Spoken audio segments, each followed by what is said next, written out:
नमस्कार, मैं doctor Rakesh research astro में आपका स्वागत करता हूं।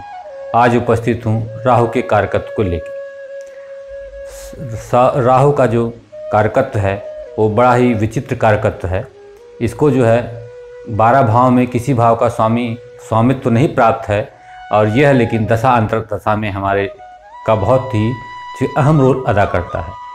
इस विषय में राहु और केतु के जो है उसके विषय में जो है फलादेश करते समय ज्योतिषी भी जो है कभी कभी जो है भ्रमित हो जाते हैं, और इस पे जो ज्योतिषियों का मत है वो भी बहुत ज़्यादा सिमिलर नहीं है, मिलता जुलता नहीं है। कुछ लोगों के अलग अलग जो है मत भी हैं, परंतु हम प्रयास करते हैं इसके कारकत्वों को जानने के लिए। फिर थोड़ा सा जो है हम इसके जो है फलादेश कैसे करते हैं इसके बारे में थोड़ा सा शुरुआत करेंगे, ठीक है। तो सबसे पहले हम इनके कारकत्व की बात कर रहे हैं।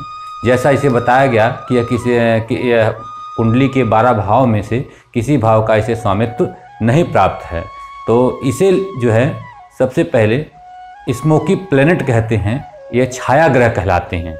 यह जो है छाया ग्रह कहलाते हैं। यह सबसे ज़्यादा इसका जो कारकत्व है, सबसे विशेष जो है, इसे हम कह सकते हैं कि यह योजना बनवाने में माहिर करता है व्यक्ति को।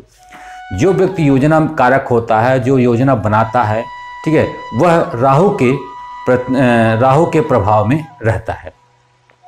तो योजना हमारी जो है षड्यंत्रकारी योजना भी हो सकती है, और राहु अधिकतर जो है षड्यंत्रकारी मीन्स लीक से हट के, सच्चाई की राह से हट के ही हमें योजना बनवाता है। धन कमाने के लिए, राज्य कमाने के लिए, सत्ता कमाने के लिए, ठीक है, यह हमें नियमों से हट के जो है योजना बनवाता है। दूसरा है, जब भी राहु की दशा अंतदशा चलेगी, व्यक्ति एक तो जो है योजना बहुत बनाएगा। योजना सफल होगी असफल होगी ये अलग बात है, लेकिन योजना बहुत बनाएगा, और कभी कभी वो भ्रमित हो जाता है, भ्रम की स्थिति में भी रहता है, और उसे कोई न कोई भय जरूर सताता, अकारण, बिना कारण, अदृश्य भय जिसे कह सकते हैं, उसे सताता है। यह राहु की दशा अंतदशा में यह देखने को मिलता ही मिलता है। अभी तक हमने जितनी भी कुंडलियाँ देखी हैं उनमें ये गुण बहुत ज़्यादा मात्रा में मिलते हैं। अब यह पीड़ादायक वाक्य, ठीक है, जो मर्मभेदी वाक्य होते हैं, जो दूसरे को बहुत दुख तकलीफ पहुँचाने वाले वाक्य होते हैं, ऐसे वाक्य राहु की दशा में लोग बोलते हैं। लोग इसमें झूठ भी बोलते हैं, राहु की दशा में झूठ भी बोलते हैं। झूठ बोलना भी जो है राहु के प्रभाव वाले व्यक्तियों में ही आता है। कठोर भाषण, ठीक है, जो देने की जो कला है वो राहु ही व्यक्ति में, ठीक है, डालता है। शक करना, इसका एक कारकत्व तो यह भी है कि राहु जिसके ऊपर विद्यमान होता है, जिसकी महादशा चलती है, वह सभी व्यक्तियों पर शक करता है, शक की नज़र से देखता है, ठीक है, संशय की दृष्टि उसकी होती है, और ठीक है, पल पल में बदलने वाली दृष्टि भी होती है। तो इसके कारकत्व में शक करना भी आता है। अधार्मिकता, ठीक है, जो धर्म के विपरीत हो ऐसे कार्य, ठीक है, वो हमारे जो राहु ही कराते हैं। राज्य संग्रह, सत्ता हासिल करना, राज्य का संग्रह करना। एक राज्य से सरकार बनी, दूसरी राज्य में सरकार बना रहे हैं, ठीक है, तो जो है एक हमको शक्ति प्राप्त हुई, दूसरी शक्तियों का हम संग्रह कर रहे हैं, ठीक है, एक घर बन गया, हम दूसरे घर के लेने के तलाश में हैं। मीन्स संग्रह करना, इन सब चीज़ों का संग्रह करना आज के परिप्रेक्ष्य में, कि एक वस्तु के बाद दूसरी के बाद तीसरी, इन चीज़ों का संग्रह करते हैं हम, तो वो राहु से देखे जाते हैं। बाहुबल का तात्पर्य यह है कि हर तरीके का बल, जैसे मेरी राजनीतिक बल क्या है, मेरा ठीक है जो है सांप्रदायिक बल क्या है, ठीक है, मेरी जो है हर जगह पहुंच हो, हर फील्ड में हो। मीन्स मेरे पास आध्यात्मिक गुरु भी हों, मेरे पास राजनीतिक गुरु भी हैं, मेरे पास हर तरह के काम करने वाले लोग हैं, तरह तरह के हर फील्ड की जो है जानकारी रखने वाले मेरे पास विद्वान हैं। तो ऐसे बाहुबल, ठीक है, बाहुबल में जातक शरीर से बलवान होना एक अलग बात है, लेकिन बाहुबल का मतलब होता है हर तरह के लोगों का समावेश आपके साथ हो, जिससे जब चाहे जो चाहे आप काम करा सकते हैं, इसे बाहुबल में देखते हैं।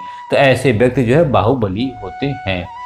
कुतर्क करता है, जब राहु खराब होता है, राहु की खराब मतलब की स्थितियाँ होती हैं तो राहु क्या करता है, कुतर्क करवाता है या जुआ खेलवाता है, ठीक है। दुष्ट स्त्री गमन करता है, ऐसा व्यक्ति जिसके ऊपर राहु होता है दुष्ट स्त्री गमन करता है। गंदगी का प्रतिनिधित्व राहु करते हैं। सभी गुप्त वस्तुएं राहु से देखी जाती हैं, छुपी वस्तुएं। अन्य देश का गमन, ठीक है, अन्य देश का गमन, भ्रमण करना, अन्य देश कई देशों में जाना, ये राहु कराते हैं। विषम स्थानों का भ्रमण, जहाँ पे लोग जा न पाएँ, ठीक है, कहीं बहुत ज़्यादा ऊंचाई पे है तो बहुत ऐसे सुनसान जगह हैं, ठीक है, ऐसी जगहों का, ठीक है, जहाँ पे कोई ना आता जाता हो, बड़रावनी हो, तो वो हमारे जो है राहु वहाँ पे जो है विद्यमान है, हम ऐसा कह सकते हैं। जादू, ठीक है, भ्रम जादू, जादू जो है राहु के कार्यकत्व वाले, जिसपे राहु का जो है दशा है, अंतर्दशा है या राहु का प्रभुत्व है, ऐसे व्यक्ति जादूगर भी होते हैं।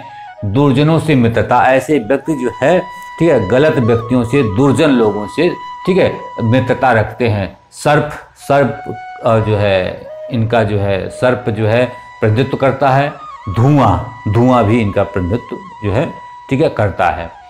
अब वायु रोग में आ जाते हैं, तो वायु रोग, कफ रोग, सूजन, पेट में कहीं भी सूजन, शरीर में सूजन, ठीक है, सूजन के कारक जो है राहु हैं। श्वास, खांसी, मृत्यु का समय और वृद्ध, बूढ़ा आदमी राहु का प्रतिनिधित्व करता है। जो संप्रदाय और अंतरजातीय बातें होती हैं, जो जातिवादिता की बातें करता है, जो जातिवादिता में विश्वास करता है, जातिवादिता को बढ़ावा देता है, एक संप्रदाय से दूसरे संप्रदाय में लड़ते हैं लोग, संप्रदायता की बातें करता है, ठीक है, जो ये सब बातें करता है, तो ये समझिए कि वह राहु का प्रतिनिधित्व कर रहा है या राहु उसके ऊपर प्रभावी है।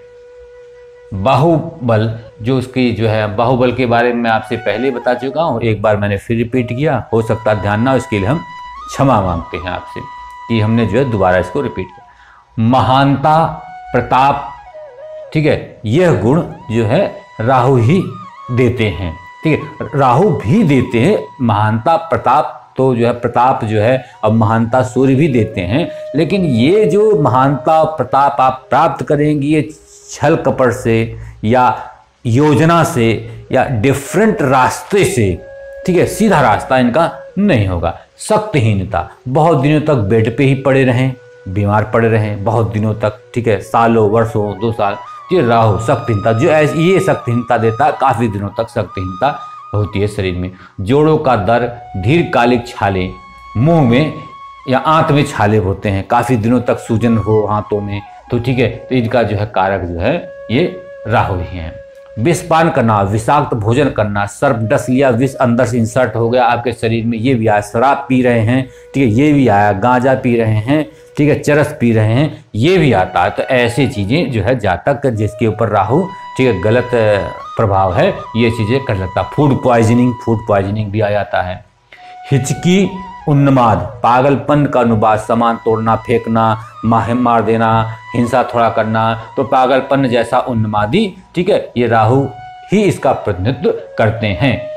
अदृश्य भय, फोबिया हो जाता है किसी कुछ मानसिक डिप्रेशन हो जाता है, मानसिक रोग हो जाता है, किसी को फोबिया हो जाता है कि ठीक है, तो ऐसे रोग जो मानसिक फोबिया होता है कि जिसे अकारण ही आप कहीं जा रहे हैं तो सीढ़ी देख के डरने लगे और कहीं यार सीढ़ी कहीं मेरे ऊपर ना गिर जाए, ऐसा कुछ अपने आप से ही चीज़ें सोच लेते हैं, तो फोबिया वाली बीमारी जो होती है वो राहु ही देते हैं। कुष्ठ, हाथों का गलना, सफ़ेद दाग, ये जो है रोग जो है राहु के द्वारा ही होते हैं। अब कुछ रोग छुपकर धीरे धीरे बढ़ते हैं और पता नहीं चलता है, यह रोग धीरे धीरे देता है। राहु जो है, जो रोग छुप के आते हैं, रोगों का जल्दी पता नहीं चलता, लास्ट स्टेज में पता चलता है, तो ऐसे रोग जो है राहु के द्वारा ही जनित होते हैं, ठीक है। यह रोग तो कम देता है, ऐसा कह सकते हैं कि राहु रोग तो कम देता है, लेकिन रोग को छुपाने, बढ़ाने या कम करने में इसकी महत्वपूर्ण योगदान होता है। आप कह सकते हैं कि राहु जो है रोग की तीव्रता को बढ़ा देता है। राहु खराब राहु आएगा तो रोग की तीव्रता को बढ़ा देगा, रोग को असाध्य कर देगा, रोग को दीर्घकालिक कर देगा, तो ये रोगों में इनकी भूमिका होती है।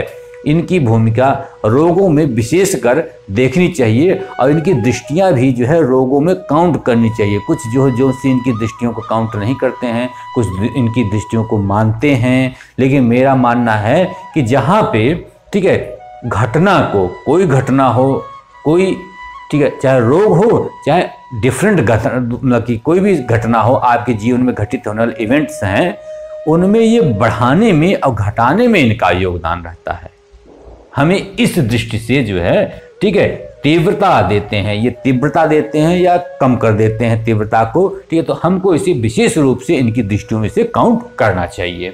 अब कुछ लोग जो है देखिए, हमको पता है कि काल पुरुष के में किसी भाव के स्वामी नहीं होते हैं। अब कारक देखते हैं, ये किसी भाव के कुंडली में किसी भाव के कारक नहीं होते हैं, तो इनकी द्वितीय जो है पंक्ति के जो कारकत्व की हम चर्चा यहाँ नहीं कर सकते हैं। तो हमने थोड़ा सा इनके कैसे फल देते हैं, क्योंकि ये विशेष हैं, ठीक है, कैसे फल देते हैं इसके बारे में थोड़ा सा हम यहाँ पे आपसे जिक्र करना चाहते हैं। जिस भाव में ये होते हैं उस भाव के स्वामी का फल ये देते हैं। राहु जिस भाव में होता है कुंडली के, उस भाव के स्वामी का फल करता है। यानी स्वामी जिस जो जिन भावों का स्वामी होता है, 2 भावों का या 1 भाव का, उन दोनों भावों का ये फल करते हैं, ठीक है। और यह 3, 6, 11 भाव में ठीक फल देते हैं। और इन पर अगर यहाँ पर गुरु शुक्र की दृष्टि हो जाए तो जो और अच्छा फल देंगे, और शुभ चंद्रमा या शुभ बुध की दृष्टि हो जाए तो भी अच्छा फल देंगे, बढ़ जाता है इनका अच्छा फल, ठीक है। अब केंद्र में यदि राहु हो और त्रिकोण के स्वामी के साथ युत हो तो दोनों अच्छा फल देंगे। अब त्रिकोण में है तो केंद्र के स्वामी के साथ युत हो जाए तो भी अच्छा फल देंगे। और जो है अगर जो है यह 3, 6, 10, 11 और 7, 2 इन राशियों में हो तो उनके कारकत्वों का फल अच्छा ही मिलता है। कि केवल कारकत्व के टर्म में लेना चाहिए, भावेशों का फल, ठीक है, उसके भावेश की स्थिति के अनुसार मिलता है कि भावेश की स्थिति कैसी लग्न कुंडली में है, कैसी नवांश कुंडली में भावेशों को नवांश से देखते हैं तो कैसा ग्रह है वो, ठीक है, उसके अनुसार उनके भावेशों का फल मिलता है। लेकिन कारकत्वों का फल जो है 3, 6, 7, 10, 11 में इसे थोड़ा ठीक मिलता है, और 3, 6, 11 में कारकत्वों का पूर्ण फल मिलता है। अगर इसमें शुक्र और गुरु की दृष्टि हो जाए, ठीक है, तो बहुत अच्छा फल मिलता है। मीन्स राहु केतु पे शुभ ग्रहों की दृष्टि बहुत मायने रखता है, शुभ ग्रहों का, ठीक है, इनकी जो है प्रभावित करते हैं। एक बात और कहना चाहते हैं, जिस ग्रह के साथ जो है ये बैठते हैं उस ग्रह को ये कमजोर कर देते हैं, ठीक है, ये इनको से जो है कि पीड़ित कर देते हैं या कमजोर कर देते हैं, ऐसा हम कह सकते हैं। ऐसा दशा अंतरदशा में हमें मिला, ये दशा अंतरदशाओं का भी फल हम इसे कह सकते हैं। इसकी जो है राहु केतु के बारे में, ठीक है, कि कैसे फल देते हैं, क्या करते हैं, इस पर एक रिसर्च का विषय भी है। और मैंने जो अध्ययन से पाया हो ये है, और भी मैं इसके बारे में अध्ययन किया हूँ। तो जब कभी नेक्स्ट दशा अंतरदशा की बात होगी तो मैं इसमें इसको विस्तार रूप से आपके सामने रखूँगा, ठीक है। तो आप जो है आज के एपिसोड में बस इतना ही। नेक्स्ट एपिसोड में हम जो है केतु के कारकत्व को लेकर उपस्थित होंगे। तब तक के लिए धन्यवाद।